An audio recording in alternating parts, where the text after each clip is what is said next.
I'm Lauren Miller, 26 years old, and I've spent my entire life trying to be seen. In my family's eyes, I was never meant to exist, the accidental fourth child who ruined their perfect trio. For years, I convinced myself that if I just achieved enough, they'd finally accept me. Last month, during what should have been the proudest moment of my career, I realized a devastating truth that changed everything. Before I tell you what happened, drop a comment, letting me know if you've ever felt invisible in your own family, and subscribe to hear how I finally broke free. Growing up in our sprawling colonial house in Boston's affluent Beacon Hill neighborhood, everything about my family appeared perfect from the outside. My father Richard commanded respect as one of the city's most successful attorneys, while my mother Diana transformed elite homes as an interior designer sought after by Boston's upper crust.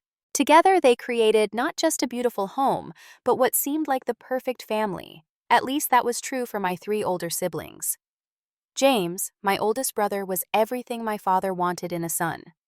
Tall, athletic, and naturally brilliant, he breezed through the best schools and followed my father's footsteps to Harvard before landing a lucrative position at a prestigious investment firm by 24.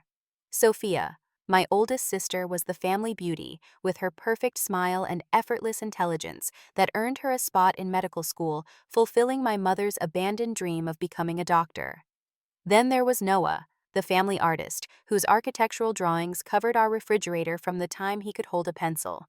They were the perfect trio: the athlete, the doctor, and the artist. A complete, balanced family unit. And then 4 years after Noah, there was me. I first realized something was different about my place in our family when I was 5 years old. It was kindergarten graduation day, and while other parents filled the small classroom with cameras and proud smiles, I scanned the room repeatedly for my parents' faces. They never arrived. That evening, when our nanny Margaret brought me home, my parents were busy preparing to attend James's high school graduation ceremony. When I showed them my construction paper diploma, my father patted my head absently. "That's nice, Lauren. Now run along, we need to leave soon for your brother's real graduation." That same year, during a dinner party my parents were hosting, I slipped downstairs for a glass of water after bedtime. As I approached the kitchen, I heard my mother's voice carrying from the dining room. "4 kids was never the plan," she sighed to someone. "We had our perfect family after Noah. Lauren was, well, a surprise." The diaphragm failed, and by the time I realized, it was too late. Richard and I had finally booked our dream trip to sail the Mediterranean. Instead, I was pregnant with another baby we hadn't budgeted for either financially or emotionally. My father chuckled, his voice slightly slurred from wine. "Our little accounting error," he said as polite laughter rippled around the table. I didn't understand all the words then, but I understood enough. I was an accident, a mistake, the unplanned fourth child who disrupted their perfect family of 5. As I grew older, the differences in how my parents treated me versus my siblings became impossible to ignore. At family gatherings, my mother would beam as she touched James's arm or tucked Sophia's hair behind her ear. She'd lean in closely when Noah spoke, hanging on his every word. But when I approached her, smile would tighten her posture, stiffen ever so slightly.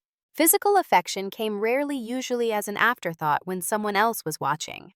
My 8th birthday party was scheduled months in advance, a small affair at the local skating rink with a few friends from school. The night before, as I laid out my special birthday outfit, my mother knocked on my door. "Lauren, sweetheart, we need to reschedule your party. Sophia's debate team made the state finals tomorrow, and we simply must be there to support her." "But Mom, we already invited everyone. Can't you just take Sophia while Dad stays for my party?" I asked, my voice small. "Don't be selfish, Lauren," she replied, her tone sharpening. "This is a big opportunity for your sister. Family supports family during important moments." Unless that family member was me, apparently. Our home's walls told the story of our family hierarchy better than words ever could. The main hallway displayed what my mother called our wall of achievements: James's trophies and Harvard acceptance letter, Sophia's white coat ceremony photo and academic awards, Noah's architectural designs and competition ribbons. My contributions were limited to a single school photo tucked in the corner, and one group family portrait where I stood slightly apart, as if I'd been added as an afterthought. Even our bedrooms reflected the disparity. My siblings had large rooms with bay windows, custom paint colors they'd chosen, and furniture selected to match their personalities. My room, the smallest in the house, was furnished with leftover pieces and painted a generic beige. When I asked for a desk like my brothers and sister had, my father seemed genuinely perplexed. "What do you need a proper desk for? You can do your homework at the kitchen table." By fourth grade, I developed a theory: if I could just achieve enough, they'd finally see me. Really see me. So I threw myself into academics and activities with a determination that bordered on obsession. I joined every club volunteered for, every committee, stayed up late studying until my eyes burned. If perfect wasn't enough to make them love me, maybe exceptional would be. High school became my battlefield, the place where I was determined to outshine even my brilliant siblings.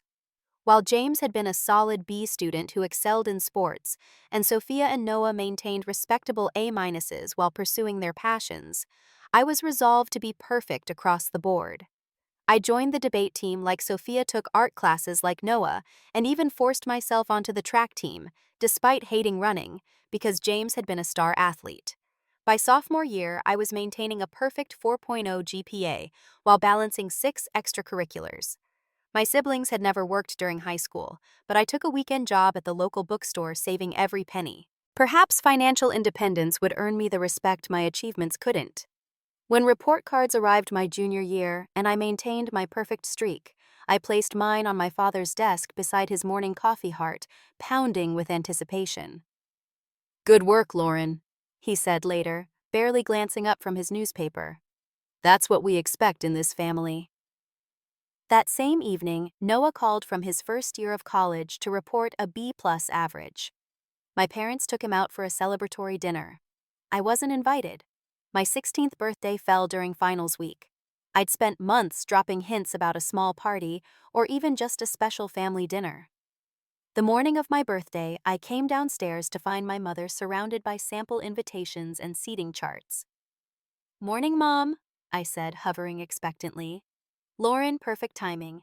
Which of these invitation designs do you think your brother would prefer for his engagement party?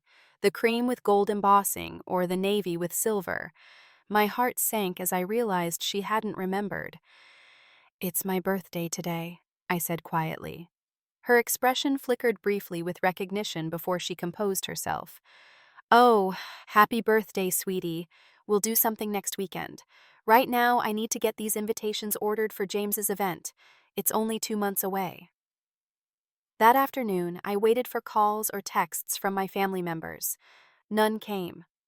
That evening, I bought myself a cupcake from the bakery near school and ate it alone in my room. The pattern continued. My artwork was selected for a national competition during my junior year, a watercolor series examining family dynamics that my art teacher called emotionally profound. The award ceremony was scheduled for a Saturday evening in March. "I'm sorry, Lauren, but we can't make it," my father informed me 3 weeks in advance. Noah just received his acceptance to that prestigious architecture internship in New York, and we're having a family dinner to celebrate. "The ceremony is only 2 hours, I said. "Couldn't we schedule Noah's dinner for afterward?" "Don't be difficult," my mother interjected. "This is a once-in-a-lifetime opportunity for your brother. I'm sure your little art show will be lovely, but perspective, Lauren." I accepted the national award alone, the only student without family in attendance. The constant dismissal of my achievements took its toll. By 17, I was experiencing panic attacks, before tests convinced that anything less than absolute perfection would render me completely worthless. I developed insomnia, lying awake rehearsing conversations and planning achievements that might finally make my parents notice me. College applications became my obsession. My siblings had all attended prestigious schools, but I set my sights specifically on Harvard, my parents' alma mater. If I could just follow exactly in their footsteps, perhaps they'd finally see me as worthy. The day my acceptance letter arrived, I waited until dinner to share the news. Hands shaking, I placed the letter beside my father's plate before he arrived at the table. "I got into Harvard," I announced when everyone was seated. "Full academic scholarship." "That's great, honey," my mother said with a quick smile before turning to Sophia. "Did you tell everyone about your new research position?" My father nodded. "Harvard's a good school. James made excellent connections there." And that was it. my greatest achievement dismissed in seconds. It was during this time I met Michael, my first serious boyfriend. Unlike my family, he noticed everything about me: my achievements, my insecurities, the way I flinched whenever my phone displayed my parents' names. "Your family doesn't deserve you," he said after witnessing a particularly painful holiday gathering where my aunt had introduced me to her new husband as Diana and Richard's other daughter. The Thanksgiving of my senior year revealed the full extent of the family dynamics to Michael. While my cousins were questioned with interest about their lives and achievements, conversations directed at me were superficial at best. "Lauren, you've grown your hair longer," my grandmother noted. "Nothing about my recent National Merit Scholarship or college acceptances." "Are you still doing that art thing?" my uncle asked, despite the fact that I'd won multiple awards my grandfather had framed in his office. I graduated as valedictorian, delivering an emotional speech about perseverance and finding one's own path that had my teachers in tears. From the podium, I could see my family in the third row: my father checking his watch, my mother scrolling through her phone, James and Sophia whispering to each other, only Noah occasionally making eye contact. The greatest irony: my speech received a standing ovation from hundreds of people who were essentially strangers, while the 4 people whose approval I desperately sought couldn't even give me their full attention for 15 minutes. Harvard should have been my fresh start, but I brought my desperate need for validation with me like an overpacked suitcase. While other freshmen were decorating dorm rooms and attending orientation mixers, I was mapping out a 4-year plan to graduate summa cum laude, complete 2 majors, and secure the kind of prestigious internships that even James hadn't managed. The familiar pattern reasserted itself immediately. I scheduled classes from early morning until evening, then studied in the library until security asked me to leave at closing. Weekends weren't for parties or exploration, but for getting ahead on assignments and additional reading. I operated on 4 hours of sleep and dangerous amounts of caffeine. It was during my first semester that I met Dr. Eleanor Winters, my American literature professor, and the first person who seemed to see past my achievements to the wounded person beneath. After I submitted a paper analyzing the theme of belonging in modern fiction, she asked me to stay after class. "This analysis is exceptional, Lauren," she said, sliding my paper across her desk. A perfect score glowed in red at the top. "But I'm more concerned about what's between the lines." "I don't understand," I replied, anxiety immediately bubbling up. "Did I miss something?" She smiled gently. "Your technical analysis is flawless. It's the emotional undercurrent that interests me. You've written extensively about characters seeking validation that never comes about the performance of worthiness. Is there something you'd like to talk about?" For a moment, I considered my standard deflection: the polite smile, the assurance that everything was fine.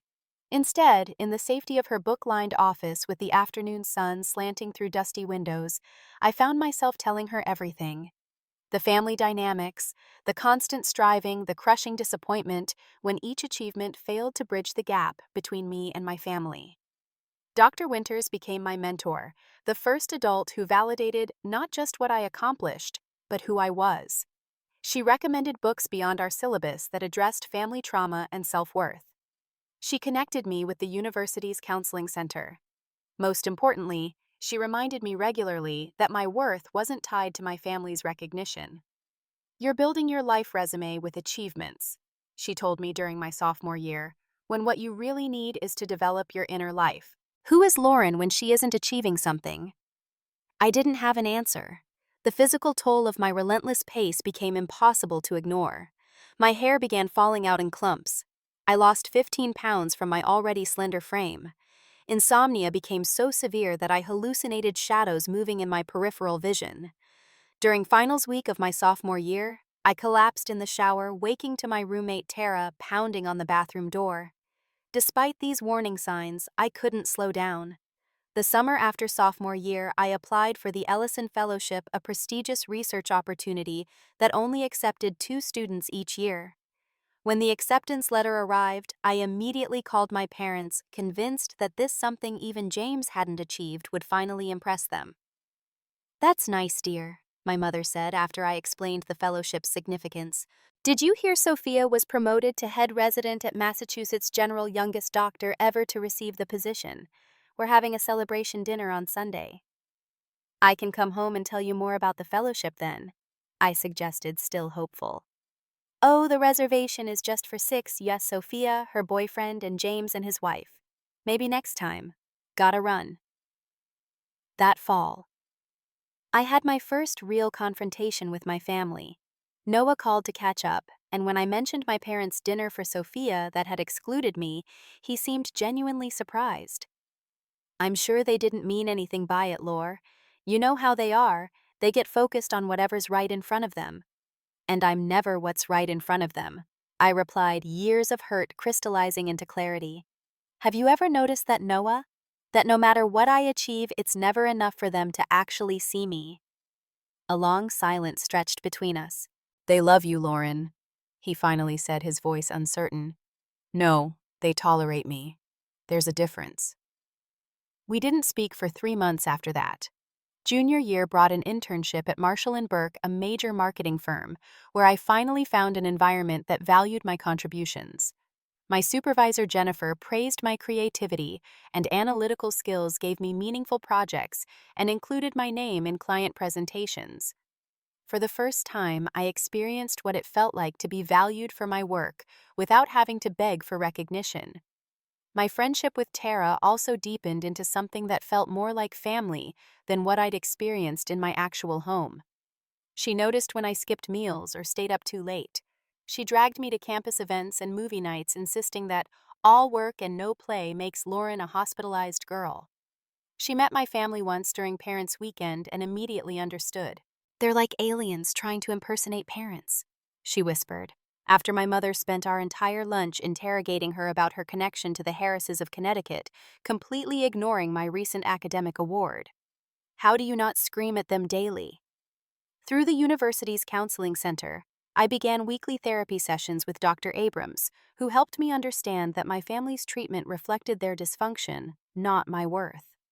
She introduced concepts like emotional neglect and golden child syndrome that put names to patterns I'd experienced my entire life. Your achievement addiction isn't serving you, she pointed out. It's a maladaptive response to childhood neglect. You're trying to earn love that should have been freely given. When I graduated from Harvard with highest honors, my parents attended but left immediately after the ceremony. Noah had recently purchased his first home, and they were eager to attend his housewarming party that evening. They didn't stay for photos, and my mother forgot the bouquet of flowers in their car. I entered my professional life determined to succeed on my own terms, gradually learning to define success beyond my family's recognition. My early career in marketing brought rapid advancement as I channeled my perfectionism and work ethic into campaigns and client relationships. I was building a life that looked successful from the outside, but the wounded child inside me still craved the validation I'd never received. Then came the convergence of events that would finally break the pattern.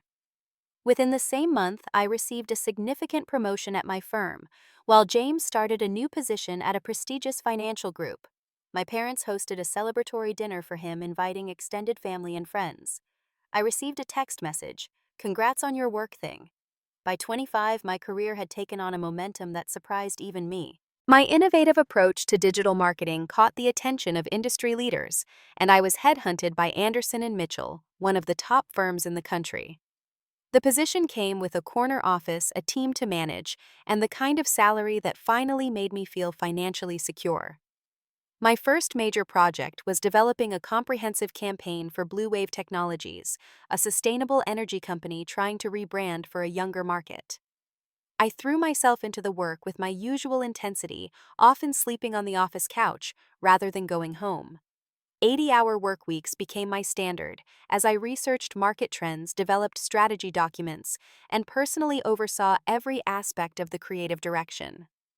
During this period, I met David through a mutual friend at an industry event.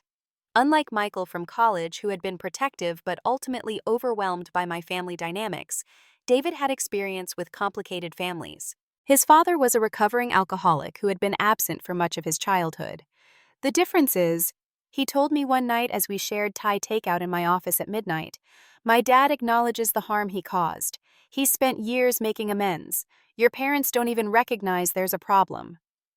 David encouraged me to establish healthier boundaries. When my mother called expecting me to fly home for James's surprise birthday party with only 3 days' notice, he supported my decision to decline.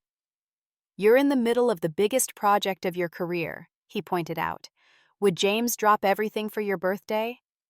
We both knew the answer. The Blue Wave campaign launched to immediate success. My innovative approach, combining traditional storytelling with emerging social media platforms, resonated with younger consumers while maintaining the brand's credibility with established clients. Within 3 months, Blue Wave saw a 40% increase in brand recognition and a 28% increase in sales among consumers under 35. Industry recognition followed quickly. The campaign was featured in marketing journals, case studies, and conference presentations. Then came the email that should have changed everything: a nomination for the Miller Innovation Award, the marketing industry's highest honor for creative campaign development. The irony of sharing a name with the award wasn't lost on me. For years, I'd felt like I wasn't a real Miller. Now, here was external validation that the Miller name and innovation belonged together. I was one of 5 finalists, but industry insiders considered me the frontrunner. The awards ceremony would be held at the Grand Meridian Hotel in Manhattan, a black-tie gala attended by everyone who mattered in the marketing world. For the first time in my life, I allowed myself to imagine my family witnessing my success, really seeing it, not just acknowledging it in passing before turning their attention elsewhere. I sent personally written invitations to each family member 6 weeks in advance. To my parents, I wrote about what their presence would mean to me. To my siblings, I emphasized the importance of family support. I reserved a full table of 10, arranging for car service to bring them from Boston and booking rooms at the hotel so they wouldn't need to travel home late. As the weeks passed and the ceremony approached, I found myself filled with an unfamiliar emotion: hope. I selected a dress that cost more than I'd ever spent on a single item, a floor-length midnight blue gown with a subtle shimmer that made me feel confident and powerful. I practiced my acceptance speech in front of the mirror, imagining my family's proud faces as I thanked them for their support. The night of the ceremony arrived. David met me at my apartment, handsome in his tuxedo with a small jewelry box containing sapphire earrings that matched my dress. "For the winner," he said with certainty. We arrived early so I could check that everything was ready at my family's table. The centerpiece, I'd specially ordered white roses and blue hydrangeas, my mother's favorites, looked perfect. At each place setting, I'd arranged small personalized gifts: monogrammed cufflinks for my father and brothers, a delicate bracelet for my mother, a vintage scarf pin for Sophia that matched one our grandmother had given her years ago. As other attendees began arriving, I stationed myself near the entrance, scanning each group for my family's faces. The ceremony was scheduled to begin at 7. By 6:45, they hadn't arrived. I texted my mother, "Just checking your ETA, ceremony starts soon." No response. By 7, the ballroom was full except for my family's table. The master of ceremonies asked everyone to take their seats. David squeezed my hand as I cast one last desperate look toward the doors. "They're probably just running late," he whispered, but his expression betrayed his doubt. Throughout the dinner, I barely touched my food, checking my phone beneath the table every few minutes. Nothing. The awards presentation began moving through categories like Best Digital Campaign and Most Effective Rebranding. When they announced Miller Innovation Award finalists, a video montage of each campaign played on large screens throughout the ballroom. Seeing my work displayed so prominently should have been one of the proudest moments of my life. Instead, I could focus only on the empty chairs at the table I'd reserved. And the winner of this year's Miller Innovation Award is Lauren Miller for the Blue Wave Technologies Sustainable Future campaign. The room erupted in applause. David kissed my cheek as I rose mechanically from my seat, smoothing my dress with trembling hands. As I walked to the stage, I scanned the room one final time, hoping for a miraculous last-minute arrival. They weren't there. They had never intended to be there. I accepted the Crystal Award, thanked my team and clients, and delivered the speech I'd practiced, omitting the part where I'd planned to thank my family for their unwavering support. The words tasted like ashes. After the ceremony, as colleagues offered congratulations and journalists requested interviews, my phone finally buzzed with a message. My mother had texted, Sorry we couldn't make it. Noah needed us. He was receiving a local architecture commendation tonight. So proud of your brother. Hope your work thing went well. My work thing. The local architecture commendation my brother received was from the Boston Small Business Association for a retail space renovation. It wasn't national. It wasn't an industry pinnacle. It was a perfectly nice local recognition that happened every quarter, and they had all chosen to attend that instead of what was objectively the most significant achievement of my career. In that moment, surrounded by strangers celebrating my success while the people who should have cared most couldn't even be bothered to show up, something inside me finally broke. The truth I'd been running from my entire life stood starkly exposed. No achievement would ever be enough. I would never be enough. I returned to my apartment that night, clutching my award, its crystal edges digging into my palms. David followed, his concern evident in the gentle way he moved around me, as if I might shatter at any moment. Perhaps I already had. "Lauren," he said softly, taking the award from my hands and setting it on the coffee table. "Talk to me." "There's nothing to say," I replied, my voice hollow. 26 years of evidence doesn't lie. I'm not a priority to them. I never have been. "Then they're idiots," he said fiercely. "You deserve better. You need to confront them about this." I laughed, the sound brittle and strange even to my own ears. "What's the point? They'll just make excuses. Tell me I'm being too sensitive, too demanding." "The point is standing up for yourself," David insisted. "The point is finally telling them how much they've hurt you. Maybe they won't change, but at least you'll know you didn't stay silent." I didn't respond. I simply removed my earrings and carefully placed them back in their box, unzipped my dress, and left it puddled on the floor as I crawled into bed, still wearing my makeup. David stayed the night, holding me as silent tears soaked my pillow. The week that followed passed in a blur. I called in sick to work for the first time in my professional life. The award sat untouched on my coffee table, its presence a painful reminder of what should have been a crowning achievement. I ignored calls from colleagues and industry contacts, wanting to discuss opportunities that had emerged from my win. David brought food I didn't eat and sat with me through hours of silence. Tara flew in from Seattle, where she now worked, taking 3 precious vacation days just to be with me. Dr. Winters, still my mentor years after Harvard, called daily with gentle check-ins. By Sunday, a full week after the ceremony, something had shifted inside me. The hurt and disappointment had crystallized into something harder, more defined. I texted my mother. "Family meeting at your house today at 3 p.m. Everyone needs to be there. It's important." Her response came quickly. "Is everything okay? We have plans to visit the new exhibition at the MFA with the Hendersons." "Cancel them," I replied. "This can't wait." I arrived at my parents' house precisely at 3, dressed in a simple black dress and low heels, my hair pulled back severely. I'd applied my makeup with careful precision, determined to present a composed exterior regardless of the turmoil within. David had offered to come with me, but this confrontation needed to happen without witnesses or support. This was between me and the people who had shaped and warped my understanding of love and worthiness. They were all there, assembled in the formal living room that had always been reserved for important guests. My father in his leather armchair, my mother perched on the sofa beside Sophia. James stood by the fireplace while Noah sat somewhat apart in the window seat. Their expressions ranged from mild annoyance to genuine confusion. "Lauren," my mother began as I entered. "What's this about? Your text sounded so serious." I remained standing, suddenly aware of how this positioning gave me power I'd never claimed before. "I want to talk about Thursday night." My father frowned.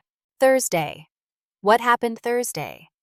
The fact that he genuinely didn't remember sent a fresh spike of pain through me, but I kept my expression neutral. "The Miller Innovation Award ceremony. The one I invited you all to 6 weeks ago. The one none of you attended." "Oh, your work thing," my mother said with a dismissive wave. "We explained that Noah had his own award that night. We couldn't be in 2 places at once, Lauren." "You could have split up," I pointed out. "One parent at each event, or some combination of family members. That's what families do when multiple members have important events."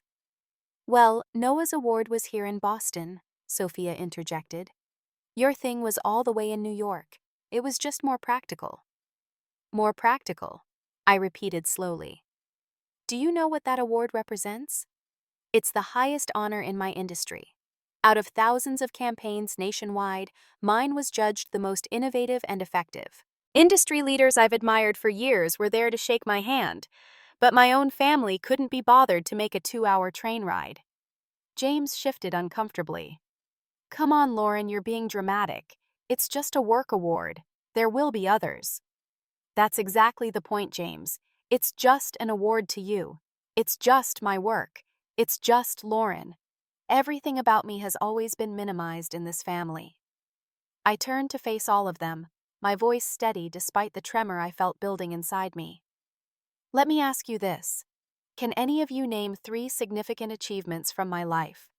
3 moments you showed up for. 3 times you put me first. The silence that followed was deafening. I've spent my entire life trying to earn your attention, I continued. Valedictorian, Harvard, national awards, career success.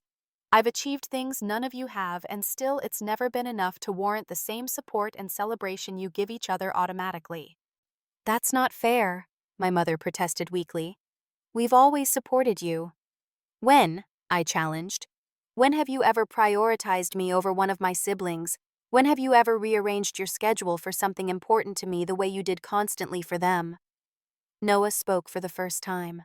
Lauren, if I had known how important this award was to you— You should have known, I interrupted. I wrote detailed letters to each of you explaining exactly what this meant to me. I booked rooms. I arranged transportation. I did everything except physically drag you there. Sophia's expression hardened. Not everything is about you, Lauren. We all have lives and commitments. Yes, I've noticed that for 26 years. Everyone's commitments matter except mine. My father stood abruptly. That's enough. I won't have this tone in my house. You've always had a flair for the dramatic Lauren, always needing to be the center of attention. I laughed, genuinely amused by the irony. That's rich coming from you, Dad. I've spent my entire life trying to get even a fraction of the attention you lavish on your other children. Do you have any idea what that feels like? To know you're unwanted from the moment you're born. What are you talking about? He demanded. I heard you when I was 7, at that dinner party. Mom called me your accounting error, your unplanned 4th child who disrupted your perfect family of 5. My mother's face drained of color. You weren't meant to hear that. Clearly, but I did hear it, and I've spent every day since trying to prove I deserved to exist anyway. My father's expression shifted from anger to something more guarded. We never planned for a 4th child, he said, his words careful and measured. That's simply a fact, Lauren. The table fell silent. In all my imagined versions of this confrontation, I'd never expected such a blunt admission. I looked around at each of them. My father's defensive stance, my mother's averted eyes, James and Sophia's uncomfortable expressions, Noah's apparent shock. Why did you keep me? I asked, my voice barely above a whisper. If you never wanted me, why did you bother? My mother opened her mouth, then closed it again without speaking. Her silence was answer enough. Something snapped inside me, then a final thread of hope that had somehow survived decades of disappointment. In 3 quick strides, I crossed to the elaborate display shelf that held my parents' prized family photos. With one sweep of my arm, I sent the carefully arranged frames crashing to the floor, glass shattering across the hardwood. Lauren, my mother gasped, rising from the sofa. I turned to face them one last time. I'm done, I said quietly. Done trying to earn love that should have been freely given. Done measuring my worth by your approval. Done pretending we're a normal family when I've always been the outsider. No one spoke as I walked to the door. No one tried to stop me. As I pulled it closed behind me, I heard my mother begin to cry, and my father's murmured consolation comfort he had never once offered me. I drove away from my childhood home, feeling simultaneously devastated and strangely free. 26 years of striving for validation had ended, not with the celebration I'd always imagined, but with broken glass and broken illusions. Yet beneath the pain, I felt something unfamiliar stirring the first fragile tendrils of relief. For the first week after my confrontation with my family, I isolated myself completely. I turned off my phone, called in sick to work again, and disconnected from everyone except David, who brought groceries and checked on me daily without pushing me to talk until I was ready. My body seemed to be processing 26 years of suppressed emotion all at once, leaving me alternating between fits of tears and stretches of numb detachment. By the 8th day, my family had made numerous attempts to contact me.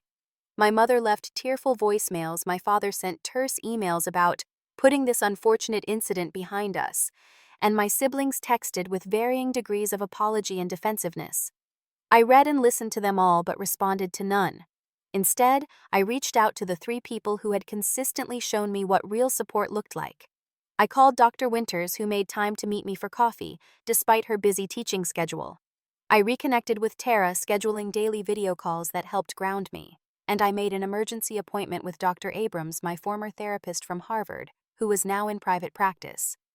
What you experienced was a necessary rupture, Dr. Abrams told me during our session. You've been trapped in a cycle of seeking validation from people fundamentally incapable of providing it. Breaking that cycle is painful, but ultimately healing. But they're my family. I said the words, feeling strange in my mouth after everything that had happened. Biology doesn't automatically create healthy family dynamics, she replied gently. You're not responsible for their limitations, Lauren. You're only responsible for your own healing. That conversation marked the beginning of my transformation. For the first time, I allowed myself to consider what my life might look like if I stopped organizing it around gaining my family's approval. What decisions would I make differently? What boundaries would I establish? A major opportunity presented itself almost immediately. Anderson and Mitchell was opening a new office in Chicago and needed a senior account director to establish the branch. The position would mean a significant promotion, more creative control, and a fresh start in a new city. Before my family confrontation, I would have dismissed it instantly. Moving away from Boston would have felt like abandoning my last desperate hope for family connection. Now I found myself researching Chicago neighborhoods and envisioning a life built entirely on my own terms. When I returned to work after my absence, I scheduled a meeting with the executive director and expressed my interest in the Chicago position. She seemed surprised but pleased. I was going to suggest this might be perfect for you, she admitted. But I assumed you'd want to stay close to your family in Boston.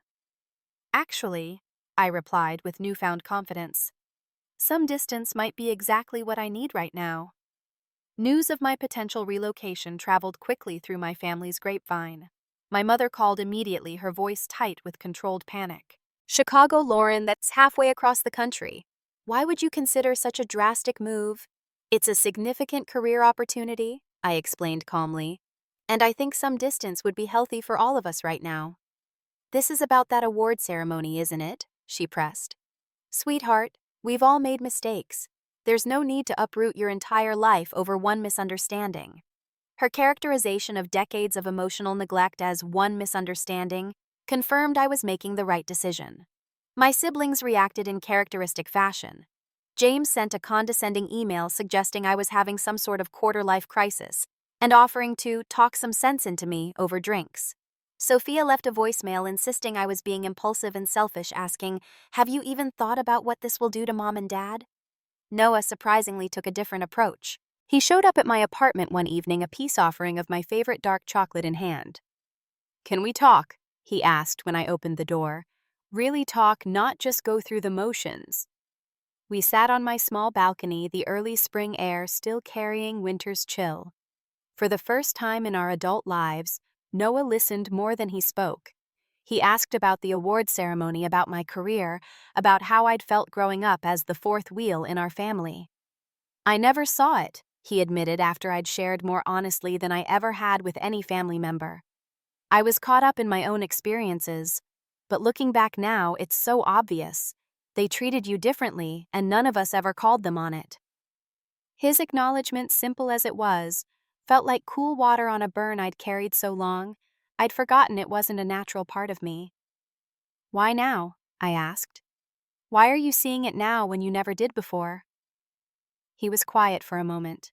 "When you left that day after the confrontation, something strange happened.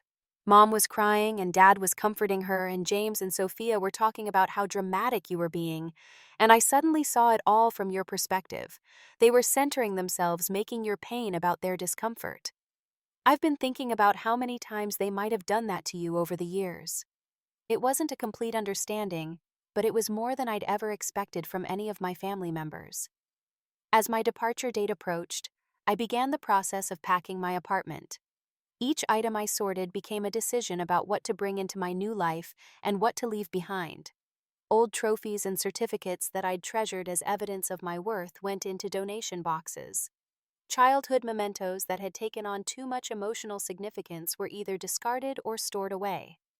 During this process, I found a box of family photos I'd kept over the years. One in particular caught my attention, a faded snapshot from a family vacation when I was about 9. We were on a beach, and I stood slightly apart from the main group, squinting into the sun. My mother's hand rested on Sophia's shoulder, while my father had his arms around James and Noah. No one was touching me. Even then, the pattern was clearly visible.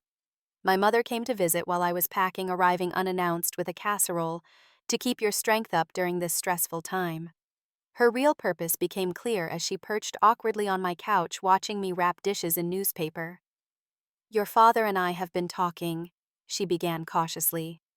"We realize we may have been less attentive to your achievements than we should have been." It was as close to an acknowledgement as she'd ever come, but it fell far short of addressing the real issues. "It wasn't about attention, Mom," I replied, continuing to wrap a coffee mug. "It was about belonging, about feeling like I mattered as much as James or Sophia or Noah, about being loved for who I am, not what I achieve." "Of course we love you, Lauren," she protested. "You're our daughter." "But you never wanted me to be," I said, finally meeting her eyes. "And children know when they're unwanted, even when the words aren't spoken directly to them." She had no response to that truth. My father made his attempt at reconciliation a few days later, inviting me to lunch at his club, the same club where he'd proudly introduced James to his colleagues, but had never done the same for me. "Your mother is very upset about all this," he said after ordering his usual scotch. "This move is causing her significant distress." "I'm sorry she's upset," I replied honestly. "But I need to make decisions based on what's healthy for me now." "And what about family obligation?" he pressed. "We're not getting any younger, Lauren. What happens if one of us gets sick and needs care?" The irony of his sudden concern about my presence after years of barely noticing my absence wasn't lost on me. "I'll always be reachable by phone," I assured him, "and Chicago has airports." He frowned, unused to this new version of me who couldn't be manipulated by guilt or obligation. "I don't think you've thought this through properly." "Actually, Dad, this is the first decision I've made in my entire life that isn't about trying to earn your approval. I've thought it through very carefully." I left the lunch knowing it had accomplished nothing but feeling stronger for having maintained my boundaries. The night before my departure, my family insisted on a farewell dinner. Against my better judgment and David's cautious advice, I agreed. We gathered at my parents' favorite restaurant, the tension at the table thick enough to cut with the butter knives beside our bread plates. Midway through the appetizers, I announced my final decision. "I've accepted the position in Chicago. I start next Monday." James immediately launched into a lecture about career trajectories and how I was potentially limiting my networking opportunities by leaving the Boston market. Sophia began questioning whether I'd researched Chicago's crime statistics. My mother dabbed at her eyes with her napkin. Only Noah offered congratulations. "I think it's brave," he said, raising his wine glass. "To Lauren's new beginning." My father ignored the toast entirely. "I still don't understand the rush. Surely they could hold the position while you take some time to reconsider."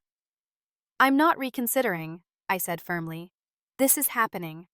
"Well, I hope whatever you're running away from follows you to Chicago."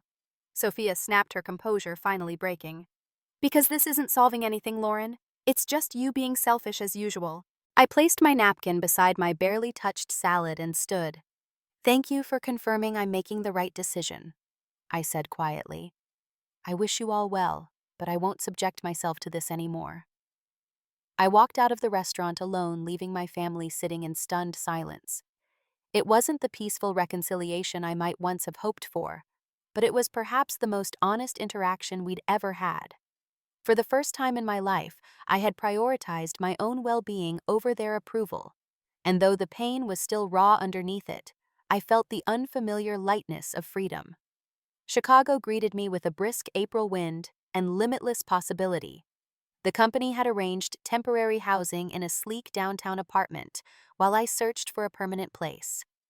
Standing at the floor-to-ceiling windows overlooking Lake Michigan, I experienced a sensation I hadn't anticipated: pure, unadulterated relief. My first weeks were consumed with establishing the new office, interviewing potential team members, and learning the rhythms of a city so different from Boston. I worked long hours, but for the first time my work didn't feel like a desperate bid for validation. I worked hard because I loved what I did, and took pride in doing it well, not because I hoped it would finally make someone love me. David visited on weekends when possible, our relationship deepening as we navigated the challenges of distance. "You seem different here," he observed during his second visit. "More relaxed, more you." "I'm learning who me actually is," I admitted, without the weight of their expectations and disappointments.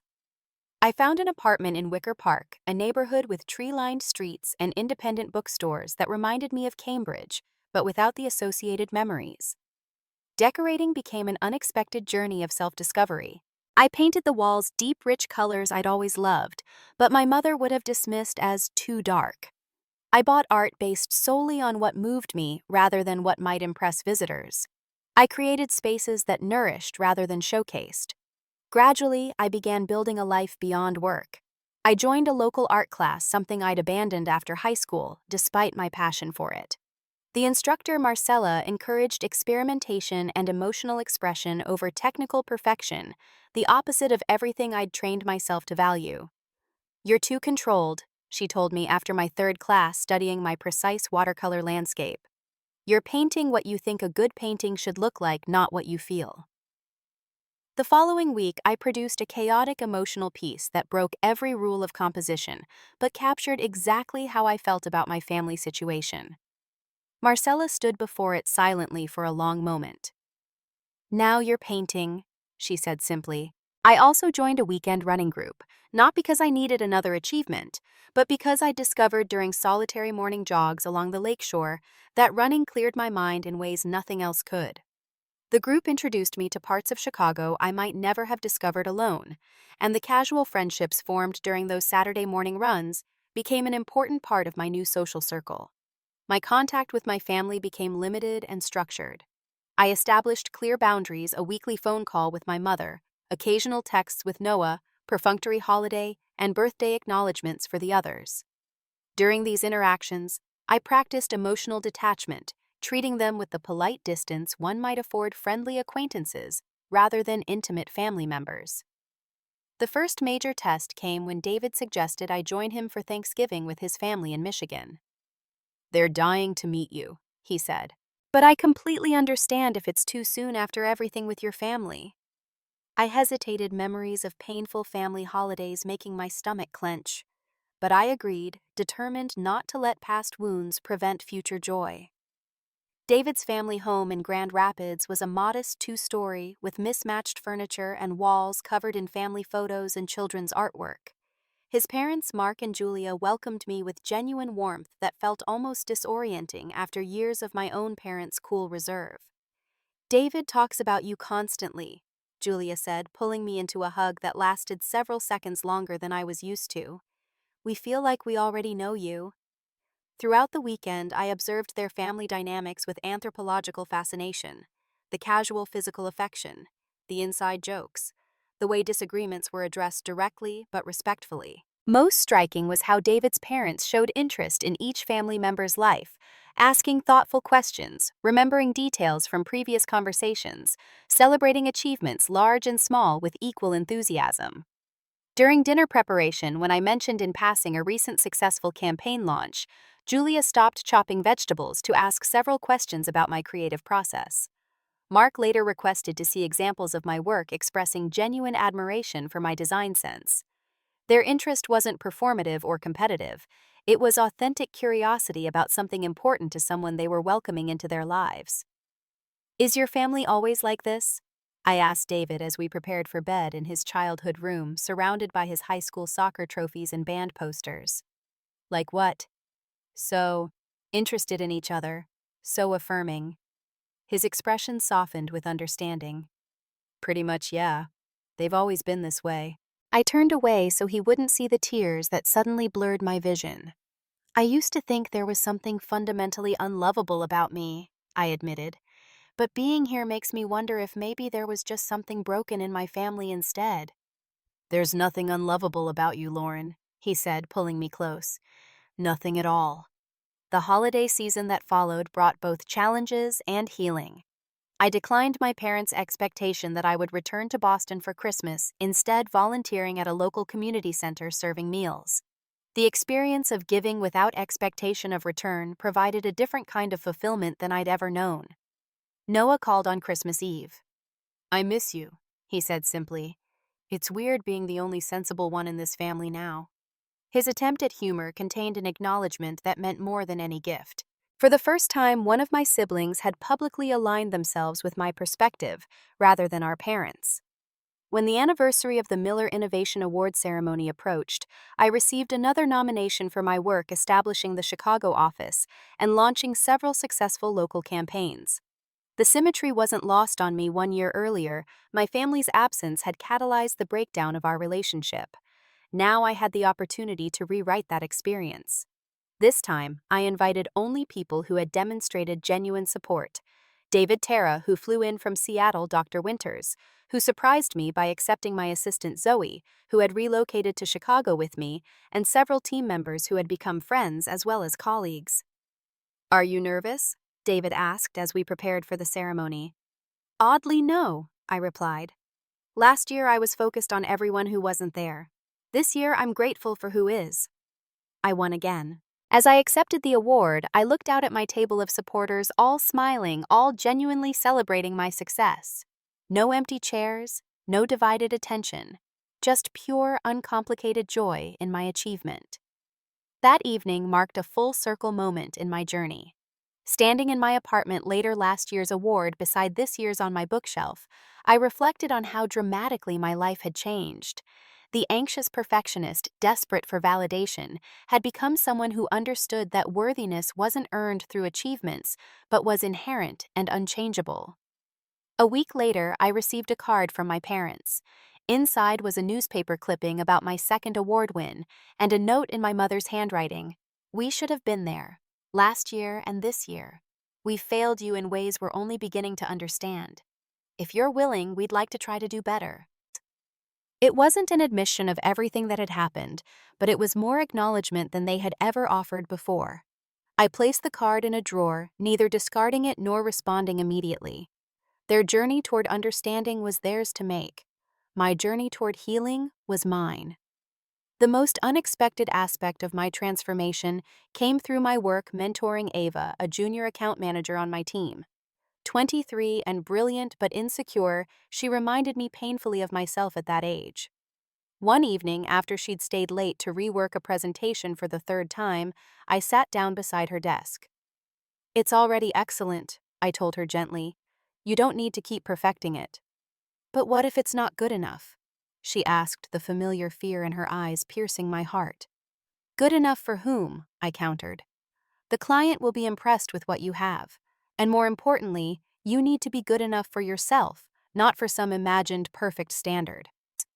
She looked at me with surprise. But you're always so perfect. Everyone talks about how you never make mistakes. I smiled, recognizing the opportunity to break a cycle. I make plenty of mistakes, Ava. The difference is I've learned that mistakes don't define my worth. Neither do achievements, actually. We're valuable because we exist, not because of what we produce. The words spoken to comfort someone else landed with unexpected weight in my own heart. We're valuable because we exist, not because we were planned or wanted or perfect, but simply because we are. 2 weeks later, Ava left a handwritten note on my desk. Thank you for seeing me as more than my work. No one's ever done that before. Attached was a sketch she'd made of our office team, beautifully capturing each personality, a talent she'd never mentioned because she didn't think it was professional enough to share. That note now hangs framed in my office, a reminder of how breaking one's own destructive patterns can help others break theirs too. My parents and I have established a new, more honest relationship. It's not close, perhaps it never will be, but it's authentic in a way our previous interactions never were. They visit Chicago occasionally, these visits characterized by careful politeness rather than the easy intimacy I observe in other families. But beneath the surface, something has shifted. They listen more. They ask questions about my life and appear to actually absorb the answers. When my father mentioned during their last visit that he'd kept a clipping of every article about my career achievements, I realized he had been paying attention all along, just never in ways that allowed me to feel it. The tragedy of our family wasn't only that I'd felt unloved, but that perhaps love had existed, but was expressed so poorly, it might as well have been absent. The girl who grew up feeling like an accident, a mistake, an unwanted addition, has become a woman who understands that circumstances of birth don't determine value. The perfectionist who believed achievement was the only route to worthiness now knows that worthiness is inherent and unchangeable. The daughter who spent decades seeking validation from people incapable of providing it has built a life rich with authentic connections. Have you ever felt invisible in your own family? Have you spent years trying to prove your worth through achievement? If so, please know that your value isn't determined by others' ability to recognize it.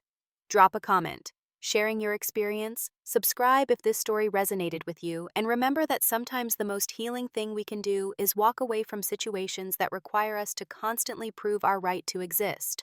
Thank you for listening to my story, and I hope it helps you find the courage to write your own one, where you are the main character, not a footnote in someone else's narrative.